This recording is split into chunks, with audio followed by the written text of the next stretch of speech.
주께서 나의 앉고 일어섬을 아시며 멀리서도 나의 생각을 통촉하시오며 나의 길과 눕는 것을 감찰하시며 나의 모든 행위를 익히 하시오니 여호와여 내 혀의 말을 알지 못하시는 것이 하나도 없으시니이다.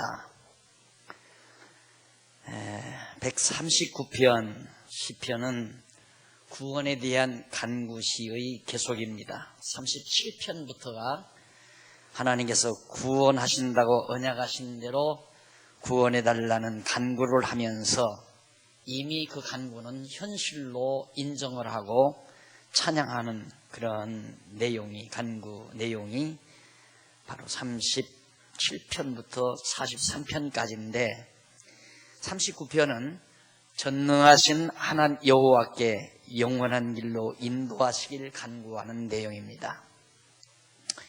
못하시는 일이 없이 어떠한 일이라도 다 하시는 전능하신 여호와, 그 여호와 하나님께 영원한 길로 그냥 가다가 중지고 타는 길도 아니고 헛된 길도 아니고 영원한 길, 그 길로 우리를 인도해 달라라는 간구 내용이 39편까지 나타납니다. 이 시 역시 다윗이 부른 시죠. 다윗이 지휘자를 따라서 불렀는데 역사적인 배경에 대해서는 여러 견해들이 있지만은 그 내용으로 보아서 다윗의 왕정 통치 말기, 그러니까 다윗이 왕위에 올라서 거의 말기에 부른 찬송으로 그렇게 짐작이 됩니다. 다윗이 왕위에 올라 40년 동안 통치하게 된 것은 하나님이 정해놓으신 영원한 길의 한 과정이었습니다. 일반적으로 모든 학자들은 영원한 것과 영원하지 못한 것을 따로 이분법으로 구분해 놓습니다. 영원한 것과 영원하지 아니한 것. 그러나 우리는 영원하지 아니한 것이 하나도 없다. 다윗이 걸어온 길은 영원으로 이어지는 길입니다. 어디까지는 영원한 길이고 어디까지는 영원하지 못한 길이 아니라 그냥 영원으로 이어지는 길. 그래서 지금까지도 하나님께서 정하시고 인도하신 그 뜻대로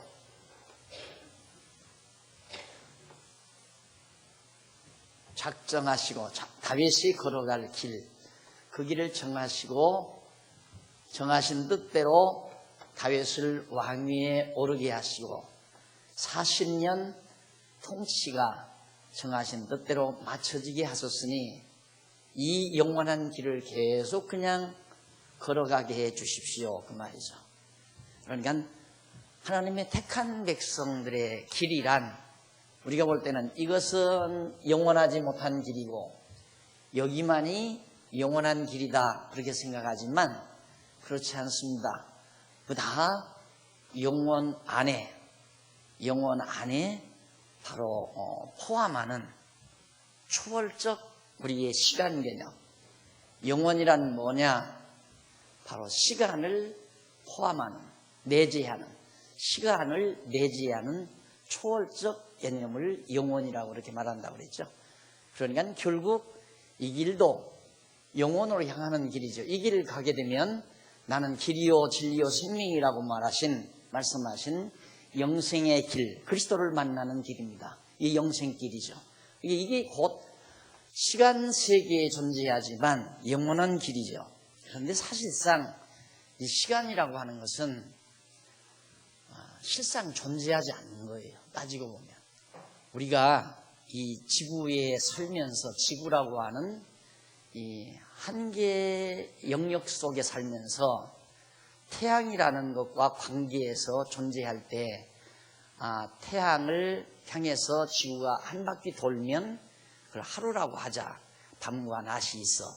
그럼 그 밤과 낮을 그걸 시간을 정하기 위해서 하나의 인간들이 이 시간이라고 하는 걸 만들어 놓았죠.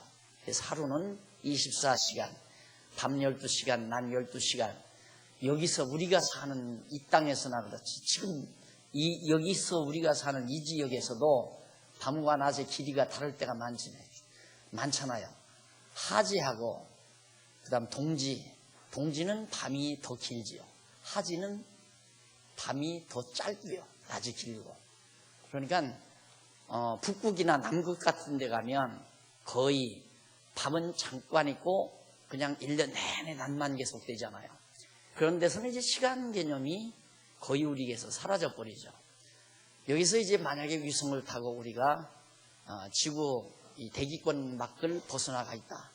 그럼 항상 태양을 볼 수 있으니까 태양이 지지 아니하기 때문에 시간이 엄밀히 우리에게 시간 개념이라는 것이 희미해져 버리고 마는 거죠. 그러니까 우리가 생각하고 있는 이 시간이라고 하는 것은 우리가 처해 있는 이 영역에서 특수하게 우리 한계성 있는 인식의 한계를 가지고 있는 인간에게서 조작된 것이지 엄밀히 말해서 영원하신 하나님에게 있어서는 모두가 다 영원한 하나님의 섭리 속에 내재해 있는 거란 말입니다. 그렇기 때문에 다윗은 하나님의 정하신 뜻 따라 왕위에 올랐고 그 왕위에 오른 데서 40년 통치를 했고 그러니 나머지도 영원한 길로 인도해 달라라는 말은 다윗의 자손으로 예수가 와서 예수 그리스도를 믿음으로 영원한 하나님의 나라 이 지상에 보이는 형상세계를 마무리하고 그리고 영원한 하나님의 나라로 이어지는 그 길을 우리가 의식하면서 이 노래를 감상할 수 있습니다. 자, 그런데 1절로 6절에 보면 다윗이 자기에게 관한 모든 것을 다 알고 계신다. 하나님은. 자, 그럼 보십시다. 다윗 여기서 노래 부르는 게 현재예요. 현재. 과거지요. 이건 이제 미래예요. 그러니까 시간의 제약을 받아 살아 존재하는 인간에게 있어서는 과거도 없고 미래도 없죠. 현재 입장에서는 과거도 없고 미래도 없다. 그러나 하나님은 과거도 알고 현재도 알고 미래도 다 안다. 하나님은 이제 다윗이 지나온 과거도 하나님 다 알고 지금 현재도 하나님이 다 알고 앞으로의 다윗의 장래도 다윗 왕국의 장래도 하나님은 다 알고 계시다. 이 말은 과거와 현재와 미래 시간 개념에 있어서 과거, 현재, 미래를 초월하는 말이죠. 하나님의 안다, 야다라고 하는 히브리 말로 야다라고 하는 말은 시간을 초월한 인식이에요. 그러나 우리 인간은 시간을 초월한 인식 기능이 없기 때문에 지나온 과거는 잘 추억을 해서 알 수 있죠. 경험을 했기 때문에. 지금 현재도 내가 지금 닥치고 있기 때문에 알 수는 있어요. 그런데 문제는 과거에 대해서 지나온 과거를 다 기억할 수는 없잖아요. 잊어버린다 이 말이죠. 기억하는 건 기억하고 아주 충격적인 사건들 사기꾼에게 사기를 당해서 재산이 한 번 다 날아갔다거나 죽을 병을 앓았다거나 이런 충격적인 일들은 안 잊어지고 다 기억을 하지만 그냥 친구들끼리 뭐 약속을 했다거나 뭐 좋은 일을 했다거나 누구가 나에게 좋은 선물을 했다거나 이런 것들은 잊어버릴 가능성이 많잖아요. 그렇기 때문에 과거를 안다는 것도 우리 인간에게는 불완전한 거죠. 현재도 마찬가지예요. 자기가 관심 있는 것만 보이는 겁니다. 관심이 없는 건 안 보여요. 그냥 이렇게 눈 뜨고 이렇게 살핀다고 해서 다 보이는 게 아니잖아요. 다 그냥 이렇게 보이는 것은 어떤 형태만 보이지 집중적으로 안 보이는 거란 말입니다. 그러니까 예를 들어서 탐사를 가더라도 관심 있는 것, 어느 것이 더 관심이 있다. 실제로 여행사 따라가서 보니까 내가 관심 있는 데는 안 가요. 내가 여기서부터 그렇게 여리고 성 무너진 성터를 좀 꼭 보고 싶다 했는데 조금밖에 안 나타나 있대요. 조금 나타나 있어. 이렇게 층계가 져가지고 있는데 거기 갈 필요 없다고 그냥 지나가는 거예요. 그런데 아무도 가자고 안 하는데 뭐 특별하게 또 내가 자꾸만 가자고 할 수도 없고 그래서 나 지나가 버리고 말았지만 그냥 본다고 해서 다 똑같은 걸 보는 건 아니거든요. 그러니까 현재를 보는 것도 불완전한 거예요. 그런데 하나님은 과거와 현재와 미래를 다 알기 때문에 정확하게, 내가 우리 신문사 얘기를 자주 하죠. 과거를 해석하고 과거를 바르게 해석하면 오늘 현재를 바르게 볼 수 있죠. 과거를 모르면 오늘을 바르게 볼 수가 없어요. 오늘을 바르게 보면 미래를 예측해서 예비할 수가 있어요. 우리 크리스찬 신문사에 사십니다마는 우리 정말 하나님의 말씀에 비추어서 지난날의 과거를 우리가 해석하면 오늘 현실이 나에게 정확하게 의미적으로 다가오죠. 그러면 내일에 대해서 우리는 예측하면서 소망 중에 사는 거거든요. 그것이 이제 지혜자들이 살아가는 분명한 삶의 방법이란 말입니다. 그런데 하나님은 다윗의 과거도 알고 현재도 알고 장래도 다 알고 계십니다. 왜? 하나님이 그렇게 다 정해놓으셨으니까 다 알고 계시는 거죠.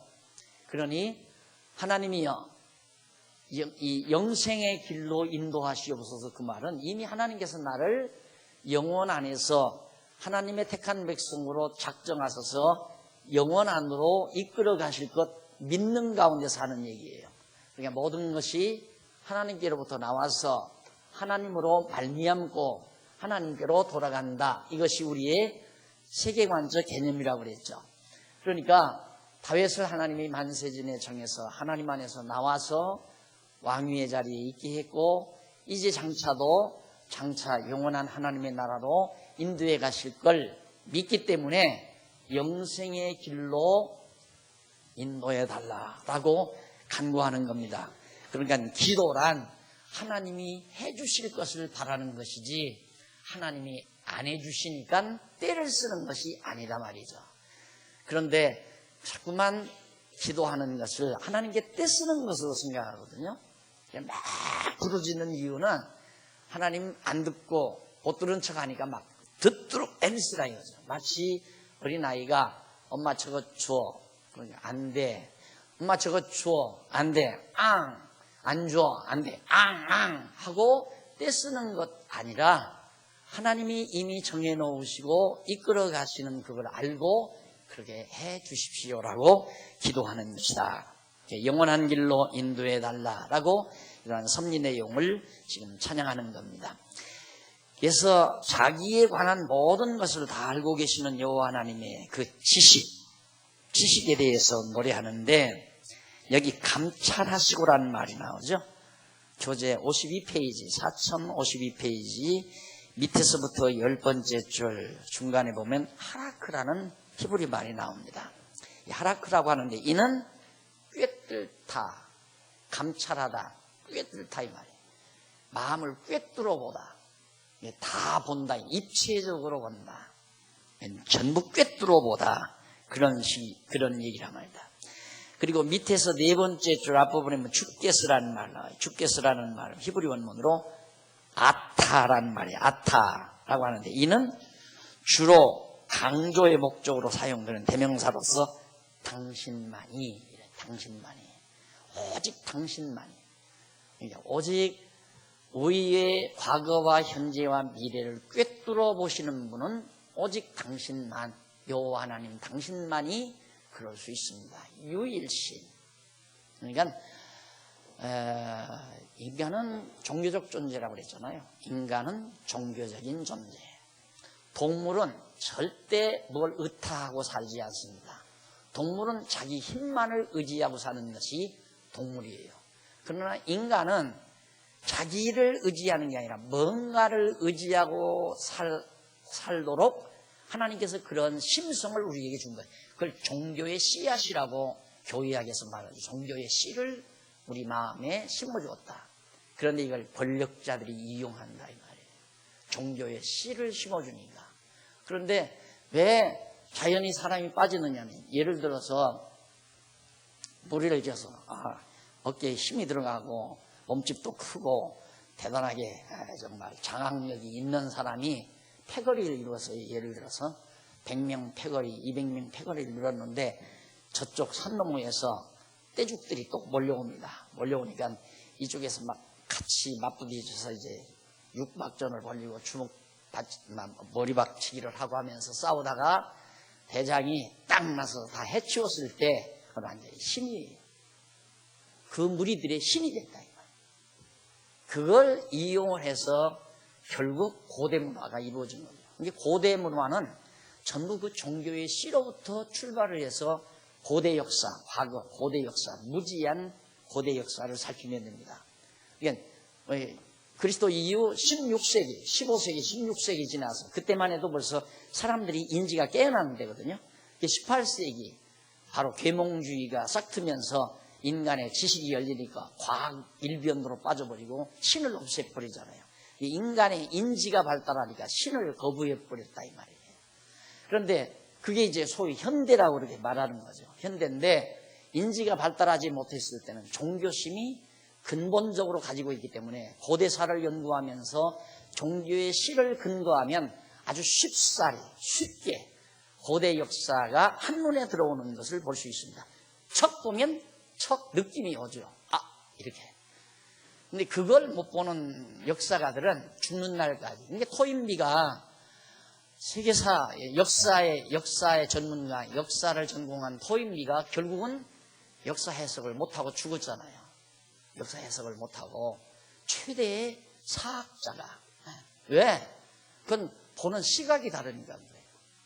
이 고대 역사의 유물들을 전부 그런 종교의 씨로부터 그 씨를 바라보는 눈으로 바라보면 그냥 쉽게 상황 설명이 가능하고 어떤 결과로 그렇게 맺어졌는가가 쉽게 다가오게 되죠. 그 원인은 뭐고 또 방법은 어떻겠는가 이런 것들이 쉽게 정리될 수 있단 말입니다. 그래서 인간은 종교적 존재예요. 그렇기 때문에 쉽게 이용을 당하지요. 힘 있는 자에게 이용을 당해요. 힘 있는 자에게 자연히 아첨을 하게 되고. 이게 사실 그 통곡의 벽이라는데 예루살렘 가보니까요. 실상 유대인들이 더러더러 나와서 벽에다 대고 이렇게 하는데 위선적인 게 굉장히 많아요. 위선적인. 아이들이 거기서 막 성경 읽다가 책을 아이들을 어렸을 때부터 성경을 읽혀요. 그런데 우리가 가니까 얼른 읽는 거 하다가 또 우리가 지나면 또 놀고 거기 엎드려서 울면서 하는 신용하다가도 우리가 가면 그렇게 하다가도 우리가 안 보는 것 싶으면 또 딴짓하고. 이게 순위선이죠. 그리고 의복을 머리 이렇게 모자 쓰고 검은 옷 탁 입고 유대인 흉내를 다 완전히 현대판 바리새인들이죠. 그런 식으로 종교에 대한 그런 심성이 인간을 위선자로 만들어 놓는다 이 말이에요. 그러니까 분명한 대상은 없죠. 분명히 보던 신은 존재하는 것 같은데 그 신이 눈앞에 나타나지 아니하니까 어떤 형태를 놓고 거기다가 신의식을 가미시켜요. 그게 통곡의 벽이라는 게 나는 솔로몬이 놓은 돌인 줄 알았더니 솔로몬 때 놓은 돌도 아니에요. 그것도 에스라는 이제 원래 무너진 터에다가 다시 터를 놨는데 누가 놓은 거냐면 헤롯이 정치적으로 자기 입지를 강화시키기 위해서 종교를 또 이용한 거죠. 입지를 강화시키기 위해서. 그러니까 어느 누군가가 서울시를 하나님께 바친다고 그 말 한마디에 그냥 대통령 된 거 아니에요? 서울시를 어떻게 자기가 돈을 다 주고 바치려면 현직 대통령을 일이 안 됐지만은 그것도 전부 종교를 이용하는 은근한 발언들이에요. 근데 어쩔 수가 없어요. 인간 세계는 이 종교에 인간은 가장 약한 거기 때문에. 그래서 결국 이제 그 헤롯이 자기 정치적인 입지를 강화하기 위해서 다시 솔로몬 때 하나님께서 모세를 통해서 정해준 척수도 아니고 그보다도 더 크고 화려하고 더 멋있게 그렇게 이제 성을 쌓았단 말입니다. 예루살렘 성전도 짓고 그거 무너진 터가 거기 남아있는 거예요. 거기 벽에다 대고. 왜? 그게 그들에게는 신이에요. 눈으로 보이는 거 그거밖에 없으니까. 그러니까 그거에 매달리고 그리고 그 터 하나님께서 이제 야곱이 돌베개 베고 잤던 그 터전 이삭을 모리아산에 바쳤던 그 터전 그걸 그들은 아주 그냥 완전히 성지라고 해서 거룩한 땅이다 이거죠. 거룩한 땅. 그러니까 땅은 다 똑같은 거지. 이미 예수 그리스도가 오심으로 말미암아 그건 상징적 의미가 있었던 거란 말입니다. 상징성. 거룩한 백성들에 대한 상징성이에요. 그런데 그걸 우상으로 만들어 놓은 거예요. 성지라해서. 그래가지고 그걸 탈환하기 위해서 세계가 그것 때문에 지금 온통 난리 아니에요. 얘기 들으니까 예루살렘 성 주변을 유대인이 지킨대요. 유대인 군대들이. 왜? 이유는 유대인 한 사람이라도 만약에 그 성 안으로 들어가면 3차 대전을 만돼요. 세계 3차 대전. 그럴 수밖에 없죠. 애굽, 아랍 국가 아닙니까? 애굽을 비롯해서 리비아니 등등 이쪽 아랍, 모압, 암몬 등등 바벨론, 이라크 전부 아랍 국가들이고 중동 국가들이 전부 아랍인들이란 말입니다. 그런데 그 아랍인들이 지금 자기네 신을 거기다가 딱 모시려고 신전을 지어놨는데 거기에 유대인이 들어갔다? 그 다음에는 전쟁 붙는 거죠. 이스라엘하고 아랍 국가하고 전쟁 붙으면 미국 가만히 있을 수가 없고 미국이 달라붙으면 중국 달라붙고 소련 달라붙고 왜? 거기 이권이 다 있으니까. 가면서 사해바다가 굉장히 줄어드는 걸 내가 봤어요. 제가 이렇게 그림 이렇게 늘 그리잖아요. 이거. 늘 그릴 때 여기를 이렇게 해서 이런 식으로 그렸죠. 이렇게. 누가 그래요? 목사님이 여기 뭐 콩알만하게 그려 쏙만 그라더니 가스다나 그리고 얘기를 하시더라고요. 여기 내가 이렇게 그렸는데 지금은 이렇게 안 그릴 거예요. 이렇게 그리고 이렇게 그리고. 왜? 물이 말라 들어가 가지고요 2개가 됐어요. 사해가 2개가 점점 줄어든다 이 말이에요. 줄어들면 이 안에 엄청난 자원, 전쟁 자원이죠. 전쟁에 필요한 전쟁 자원이, 자연 자원이 여기를 누가 점령하느냐에 따라서 앞으로 세계의 패권을 누가 갖느냐. 그게 달려있는 것이에요. 이거 사막 땅이라고 우습게 보면 안 돼요. 그러니까 아랍 국가들이 예루살렘 여기 아니에요. 예루살렘 이 땅을 안 뺏기려고 지키고 있는 거예요. 그런데 만약에 유대인이 자기네 신전 안으로 들어갔다 한 사람만 들어가면 3차 대전 붙는데 그러니까 아직은 우리 유대인들이 힘이 약하니까 아직 전쟁이 일어나면 안 된다. 시간을 벌자. 그래서 유대 군대들이 아무도 못 들어가게 그걸 지켜준다는 거예요. 그러니까 아주 심각한 상황이죠. 이걸 이제 성지라고 해서 그 사람들은 거기다 대고 정말 온갖 모든 생명을 다 걸려요. 국가 예산도 또 모든 정책도 국책도 전부 거기에 걸려 있는 거예요. 그만큼 인간은 종교적 존재다. 결국 이 땅은 물론 요한계시록에도 나오지만 요한계시록에도 결국 음료 권세가 한때 짐승 권세와 맞부딪히게 된다는 것은 이미 사도 요한이 예언한 바 있지만은 세상은 바로 그런 방향으로 예언한 그 내용으로 지금 굴러가고 있는 것을 여실히 눈앞에서 볼 수 있었습니다. 그러니까 하나님께서는 투시에 그냥 완전히 다 꿰뚫어 보신다. 과거나 현재와 미래를. 왜? 당신이 다 정해놓으셨으니까 과거도 알고 현재도 알고 당차 되어질 일들도 다 하나님은 꿰뚫어 보신다.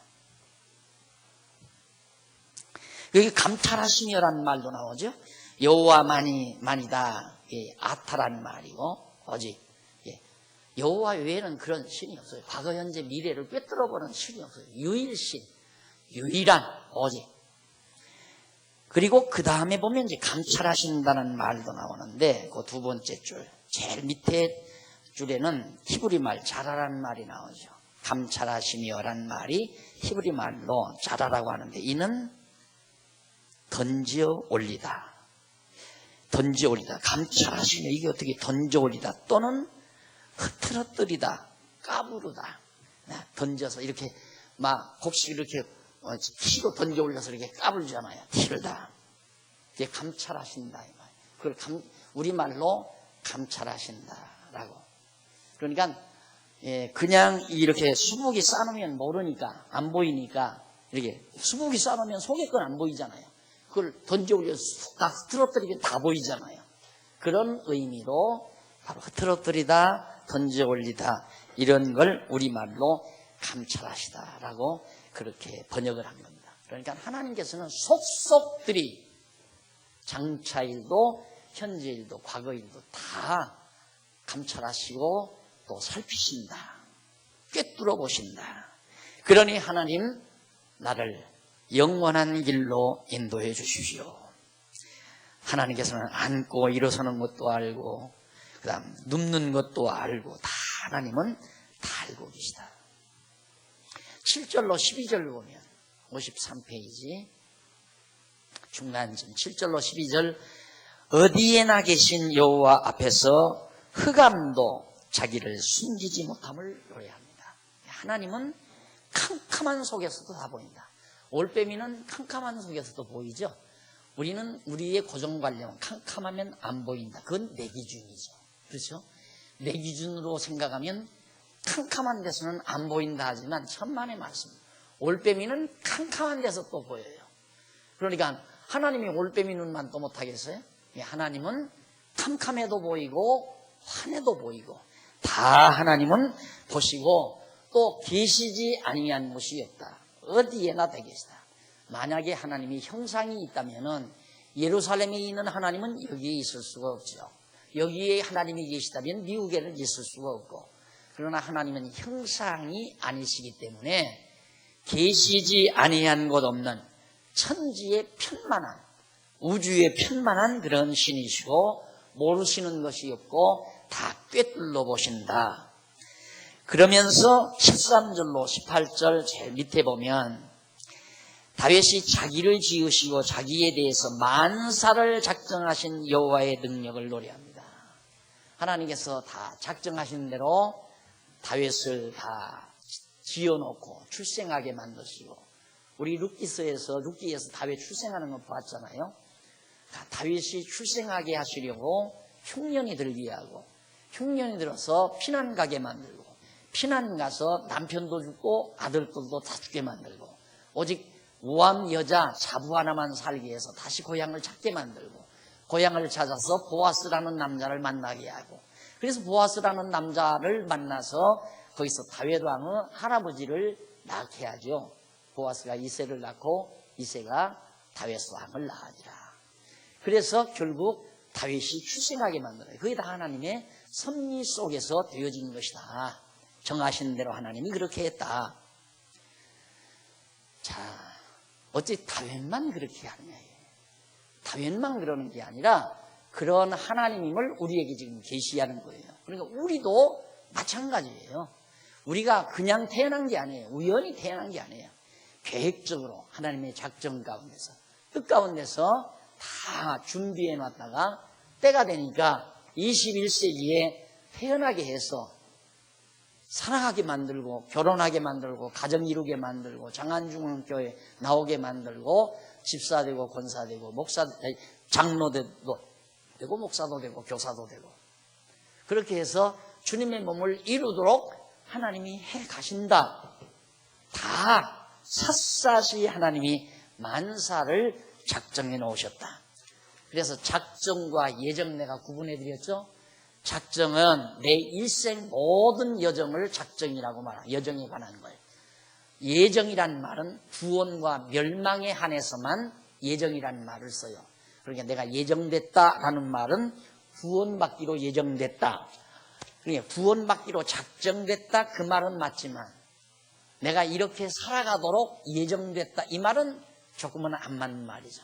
내가 지금 이렇게 살아가도록 작정됐다 그 말은 그렇게 표현이 돼야 되고, 나는 구원받기로 예정됐다 이 말은 아주 친밀하게 표현한 말이고, 나는 구원받도록 작정됐다 이 말은 좀 포괄적으로 설명하는 말이 되는 겁니다. 가능만 하면 구원과 멸망에 관한 것은 예정이라는 말을 쓰고, 내 일평생 모든 만사에 관한 말은 작정이라는 말을 사용하시면 됩니다. 그러니까 다윗의 일생 모든 만사를 하나님이 작정해 놓으신 것처럼 우리의 삶 역시도 마찬가지입니다.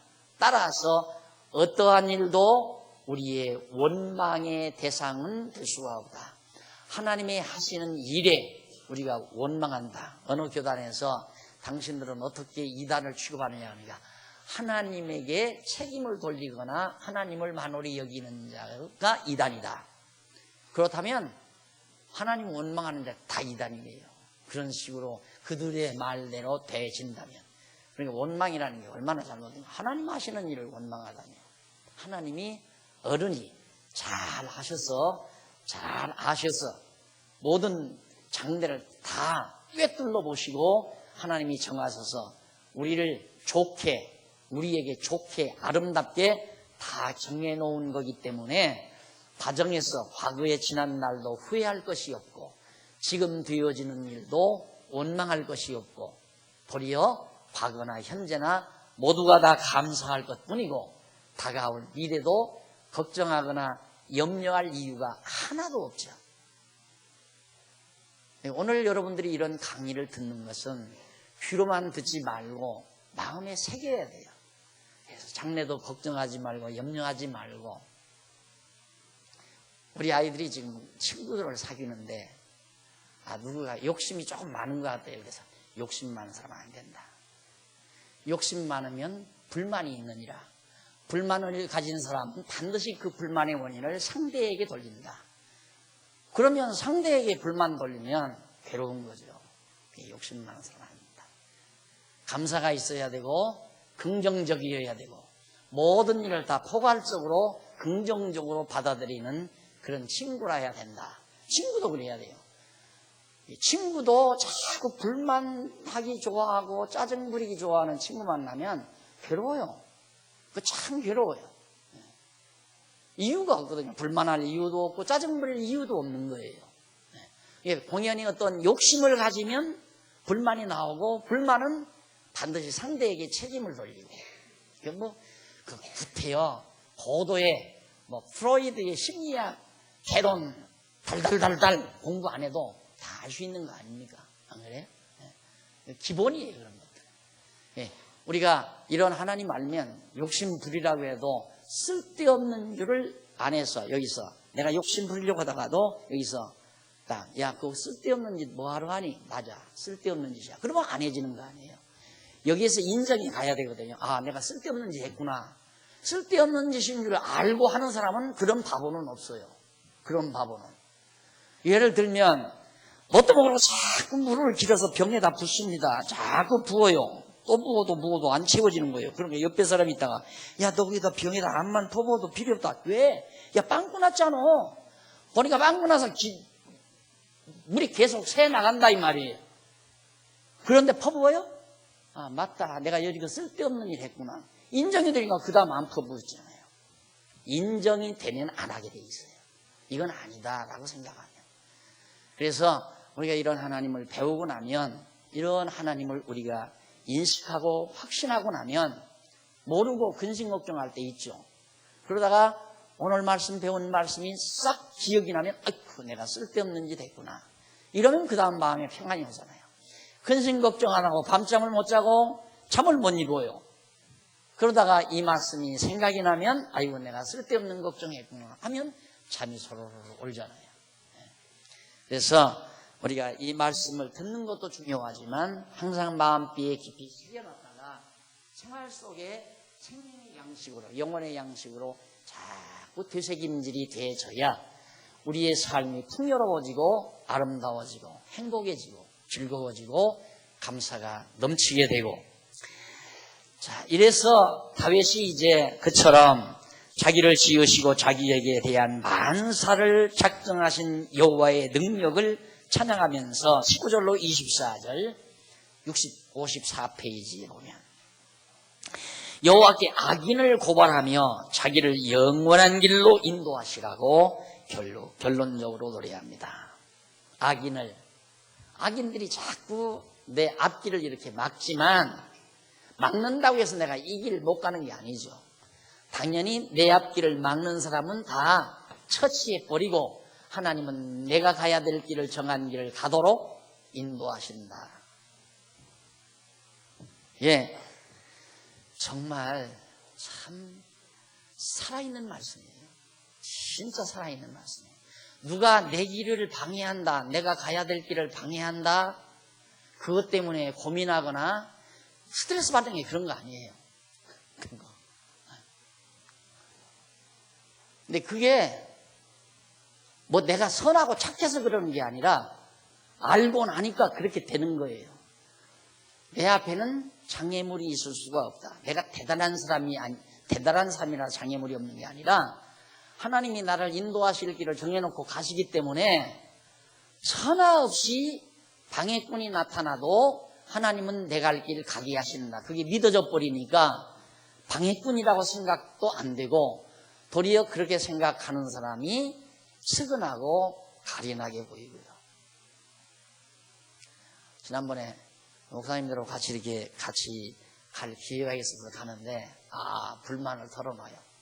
이번 여름 행사만은 이번 여름 총회 부부 행사 때만은 우리 목사님이 한번 쓰셔야 된다고 철저히 주장하더라고요. 내가 속으로 웃으면서 내 마음대로 그걸 써 하나님이 정해놨어야 서지 난 속으로 그렇게 생각을 하고 아니나 다를까 이제 그런 문제가 나온다 봐요. 여러분 목회자 수양회 때 박 목사님 내가 박용기 목사 총회장이 해야 되느냐 안 그러면 다른 강사를 불러드려야 되느냐. 일각에서는 어떻게 총회장이 강사로 일하냐. 타교단에서 볼 때 그건 체면이 안 된다 이런 얘기를 한다고 그래요. 난 그 말 듣고 웃었죠. 웃으면서 되고 안 되는 건 아무도 모르죠. 하고 안 하는 게 그렇게 중요해요. 난 표준이 있어요. 해달라면 해주고 안 해달라면 나는 안 한다 이거예요. 해달라면 해주고 오늘 또 나 당회실에서 나오니까 집사님들이 일하시다가 목사님 뭐예요? 그러니까 목사님 사진 다 찍으셨어요.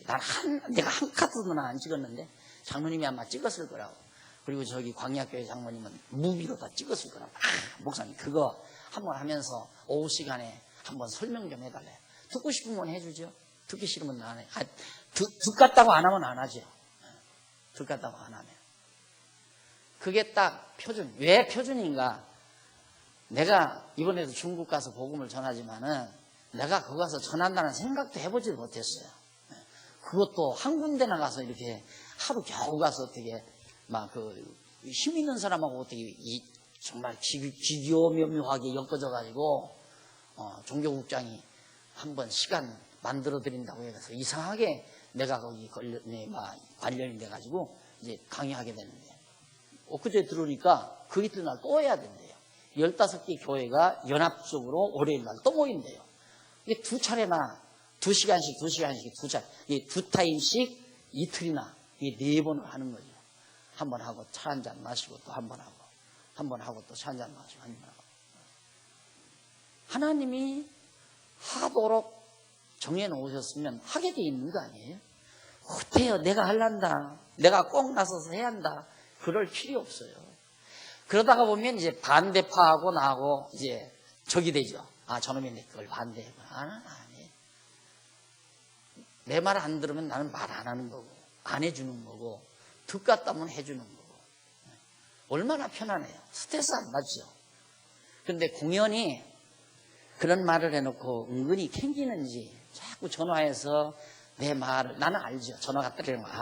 지금 나한테 뭔 말 듣고 싶어서 이 전화를 했구나. 일절 말 안 하죠. 일절 내가 저쪽에서 말 안 꺼내는데 내가 말을 꺼낼 거 뭐 있어요. 대연스럽게 그냥 안부만 하고 지나고 나면 전화 끊고 나면 이분이 왜 나한테 전화를 했을까? 별 말도 없이 전화를 했어요. 그러니까 내 입에서 그런 말이 나올까 봐서 내가 나올 이유가 없죠.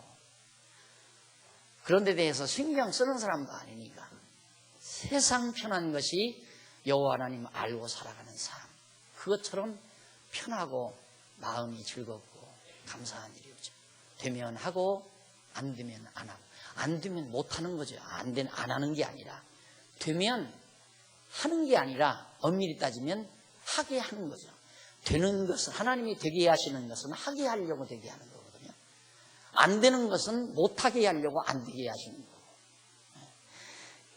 그래서 다윗도 바로 그런 하나님을 믿고 살아가기 때문에 만사를 자기에 대해서 작정해 놓고 섭리하신 하나님의 능력을 노래하면서 악인이 나를 지금 자꾸 방해하지만 따지고 보면 다윗이 왕 되는 것도 방해한 자가 있고 몇 차례 방해했잖아요. 아도나이 아들놈도 방해했고 그렇죠? 아들놈도. 그리고 다윗이 솔로몬 왕위에 올리려고 했는데 큰아들 아도니아가 또 지가 먼저 만세 불러가지고 아버지를 괴롭히고, 그러나 일은 다 하나님이 정하신 대로 그대로 다윗 위에, 압살롬이 중간에 아버지 내쫓고 지가 왕노로 하려고 대들었지만 압살롬은 죽고 다윗이 그냥 왕위에 앉게 돼 있고, 쫓겨났어요 아버지가. 그리고 막판에도 힘없이 누워있는 틈을 타가지고 큰아들 아도니아 녀석이 가서 패거리 져가지고 가서 만세 불러버렸단 말이야. 자기가 이스라엘의 왕이라고 만세 불렀는데 힘없는 병석에 누워있는 다윗이 어쩔 거예요. 그런데 묘하게 아도니아는 죽고 하나님께서 세우시려고 했던 솔로몬이 왕위에 오르잖아요. 될 건 되게 돼 있어요. 될 건 되게. 오늘 복지관 문제 때문에 관계자들이 오셨어요. 우리 위원장 장로님이 못하겠으면 다 내놔. 내가 직접 찾아다니면서 하려한다고. 될 일은 되게 돼 있어요. 될 일은. 뒤에 복지관이 하도 비리가 많대요. 복지관 허가 받아가지고 오피스텔을 지어가지고 다 분양해버렸대요. 그러니 그게 인간 해주겠어요. 그러니까 자꾸 법으로 쪼이는 거죠. 쪼이거든요. 거기에 이제 우리도 피해가 됐는데 시장 허가까지 다 떨어졌답니다. 환경평가만 자문받으면 끝난다는데 그것 때문에 이제 와가지고 그러는데, 나 항상 그렇죠. 되면 하고 안 되면 말고. 많은 게 아니지 못하는 거죠. 하나님이 항상 미안하기도 해요. 자꾸 일을 벌리는 것 같아서. 어떻게든지 우리 성도님들이 크게 짐 안 지고 할 수 있는 범주 내에서 할 수만 있으면 그렇게 해야 되겠다 해서 이렇게 하고 있는 건데, 뭐 하나님께서 해야 할 일 같으면 되게 할 거고, 몇 건이 들어왔는데 다 캔슬되고 우리 건만 됐답니다. 그것도 신기한 일 아니에요?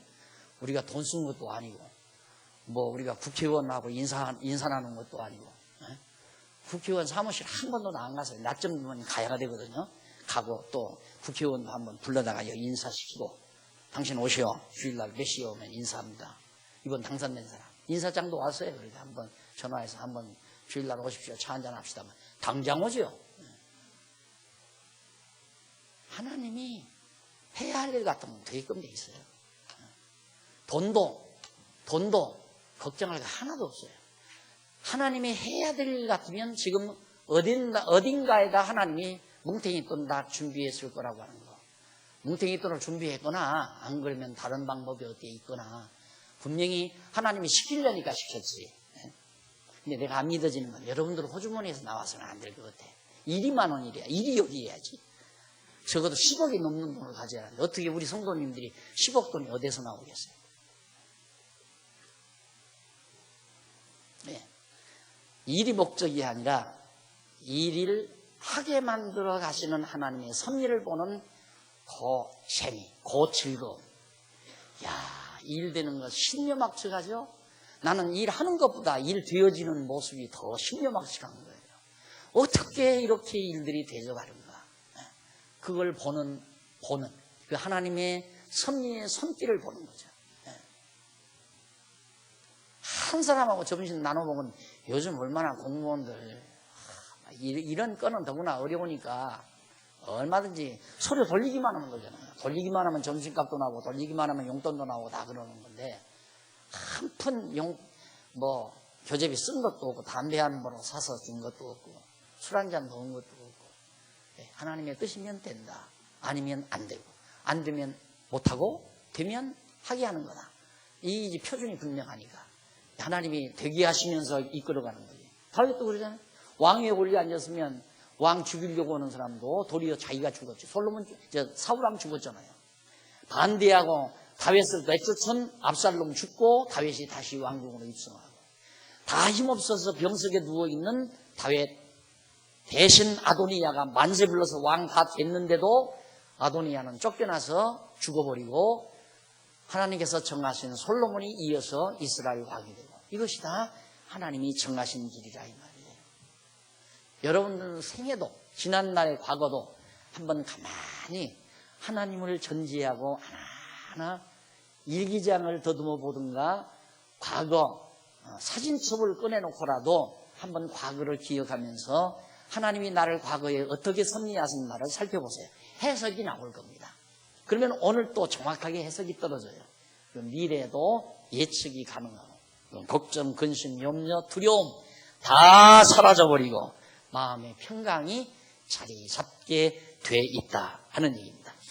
자, 그 다음 이제 140편인데 140편 1절로 13절까지가 악인에게서 구원해 주시고 악인을 멸하시기를 간구하는 시, 다음 시간 주일에 우리 감상하도록 하고 오늘 강의 여기서 마무리합니다. 기도하십시다. 살아계신 하나님 아버지, 과거나 현재, 미래를 꿰뚫어 보시는 여호와 하나님 아버지시여, 우리를 만세전에 당신의 뜻 안에서 만사를 작정해 놓으시고 섭리해 가시는 하나님이심을 다윗의 찬양시를 우리 같이 감상하면서 확인했습니다. 하나님 아버지여, 지금도 살아계셔서 온 우주에 편만에 계시고 모르시는 것 없이 우리의 앉는 것이나 일어나는 것, 가는 것이나 머물러 있는 것, 마음 먹는 것 모두 다 살피시고 꿰뚫러 보시는 여호와 하나님을 다시 한번 우리도 찬양할 수 있도록 우리의 마음을 지켜 주시옵소서. 그리고 지혜롭게 해 주시옵소서. 우리의 가는 길 형통하고 평탄할 것을 확신하고 모든 두려움 사라지게 하시고 근심, 걱정, 염려 없어지게 하시고 오직 하나님께 대한 신뢰와 믿음과 찬양만이 우리의 심령 속에 가득 채워 주시옵소서. 예수님 이름으로 기도드립니다. 아멘.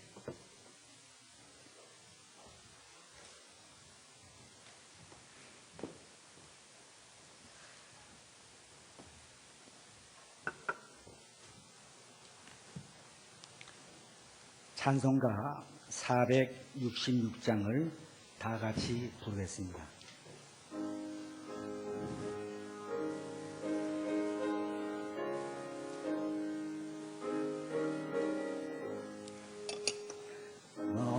어느 곳에 있든지 늘 마음이 변하다. 주 예수 주신 평안함 늘 충만하도다.